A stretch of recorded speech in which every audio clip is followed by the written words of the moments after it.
kani doni ta tahaddi ke tahaddi ni ne ni kuma info ni ti wuli bile don ma to fa ne ka na ni o kay fili lawo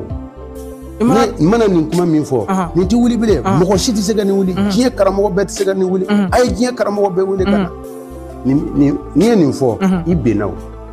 don ma la tarafu wa tahaddi ni tahaddi ke donina wallahi ala ba joila isi safiyo ni ala ma joila mo shiti tahaddi ke donina no ye tahaddi de no ye hadisa karamo yiwa ye togo sorwa mo ma ila ko donwa i kolosi fen folo folo mina al hazaru min ta'ali ala nas wala al hazar yere kolosi ka yere baya jira mo tawla ka wasu kani doni ta tahaddi ke tahaddi ni ne ni kuma info ni ti wuli bile don ma to fa ne ka na ni o kay fili lawo mana ni kuma min fo ni ti wuli bile mo shiti se gani wuli jiye karamo bet se gani wuli ay jiye karamo be wuli kana ni ni fo ibe nawo don ma la tarafu wa tahaddi ni tahaddi ke donina wallahi ala ba joila isi safiyo ni ala ma joila mo shiti tahaddi ke donina no ye tahaddi de no to yere ba fo do bi jalagola hal ni melage jigila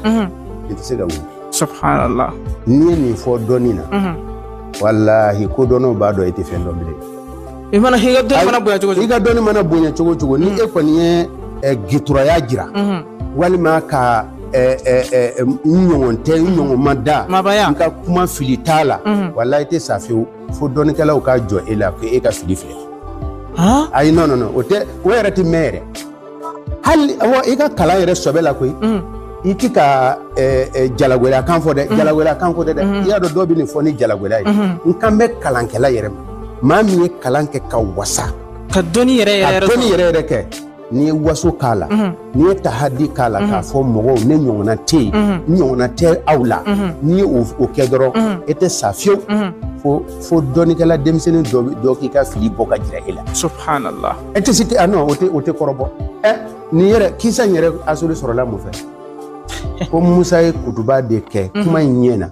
ko yale ebi nyona don ya ebi nyona don wa ebi fana musa ma fo ko nyona te de ako ko nta do ama aga kan mo fo ni ne ta do nte o sai jigidira bi kuma ma mi fe ko sobe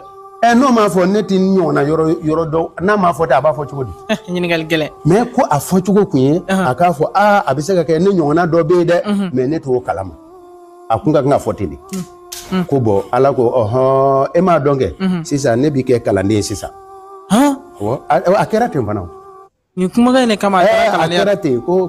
akirate wa taga kalande yala ne ka jondo bi an fe taga e ka doni to tabo e to kalama de wa ibna bo akalama wa dun tara fe amase ga doni ni fana de ala don ba tara fe amanya bu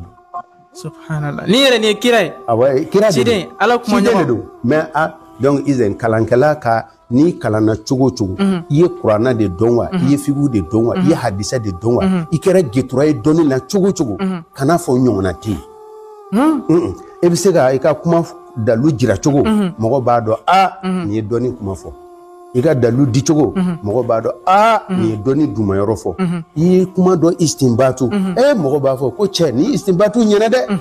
o were hal ni ma fo mogo bo fo ni ko ne doni kan fo kalangelo ba fo ki mogo were ba fo ko karsa nana ni doni nga ni ede nana ke ne kuma min fo filitala ne kuma min fo dugukolo bi melege jiye karamogo bekana do yere ba fo ko melege ka jigi ma tsitra wuli ga wana do yere bi tahaddi fo ni wulila ne bi glomi ni wulila mbike kafiri bo ni ne jume subhanallah doni la ni jume ni ye ninke isigide wallahi abi jo ila no ete safio fu bi fili jo ila obi fili jo ila kwa fileni ni ga doni ba ay no wote kawo ne ko musa ko nta do ala ya jo ala tara doni ni khadaru fe ili ya bul malikanu fe wa doni ni yere malama siga tola ni tasi yoro bili bay otumana sa ni ala ye doni kalfaima na fle seli ala deli n'ala ye dɔnni kalifa i ma ala deli a fɔ cogo ɲuman na n'ala ye dɔnni kalifa i ma a fɔ i k'a dalu fɔ ka yaada kan fɔ dɔnni na kana kɛ subhanallah o tuma na walanda min bɛ tugu o la Usa Ibrahim n'ala ye dɔnni na tuguni a bɛ ɲini fɛ ata anni fil ahkam kiti mana na e ma kana perisa a nɔfɛ dɛ wa tathabbutu fil umuri ko ɲɛ ninnu kana perisa a ma dɛ a nana palaw kana nin kɛ dɛ wa muhawalati ma'rifatil ilal ni ko min kɛra k'a kun ɲini wal asbab k'a sababu dɔn kana teliya n'o tɛ ni e teliyala i bɛ tɛrɛntɛ ini o dɔnnibaga mais o de fana sisan an bɛ sigi o bɛɛ jala